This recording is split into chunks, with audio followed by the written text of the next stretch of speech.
Sir ये 3 दिन से जापान मार्केट के बारे में क्यों बातें हो रही है? सर ये ओइछा और खादा का कब से फाइनेंशियल कंसर्न बनने लगे? जब से यूएस ने अपने इंटरेस्ट रेट को कॉन्स्टेंटली इंक्रीज करना शुरू कर दिया है। यूएस हर बुरी चीजों में कहाँ से आ जाता है?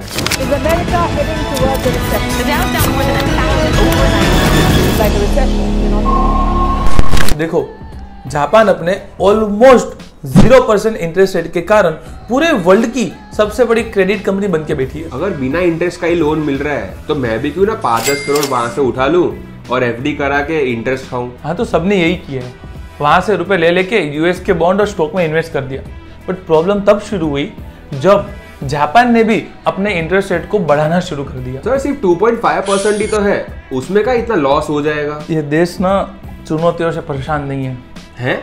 मतलब की बात ये है कि उदाहरण के तौर पे मान लो कि अगर आप $100 यानी कि 80 येन हो रहे हैं, तो लोगों ने ये सोचा था कि वहां से जो इंटरेस्ट रेट आ रहा है और यहाँ पे हमको इंटरेस्ट जापान में देना नहीं है, तो हम इसके बीच का जो मुनाफा है वो कमा लेंगे। लेकिन सिचुएशन ये हुई कि जैसे ही जापान ने अपना इंटरेस्ट रेट इंक्रीज कर लिया, वैसे ही यूएस के जो डॉलर का भाव था वो धीरे धीरे कम होने लगा। तो पहले अगर 100 के बदले में 80 रुपए देने पड़ते थे, तो अब वो 100 के बदले में उनको 90 रुपए देने पड़ रहे हैं। तो अगर आप कंपेयर करोगे तो करीब करीब 10% इंटरेस्ट या अमाउंट उसको ज्यादा पे करना पड़ रहा है। इसी की वजह से जापान के अंदर भी जितना भी यूएस वालों की इन्वेस्टमेंट था, वो सारे इन्वेस्टमेंट धीरे धीरे सॉल्ड आउट कर रहे हैं। और यही रीजन है कि जापान का मार्केट पिछले कुछ दिनों से कॉन्स्टेंटली डिक्रीज हो रहा है।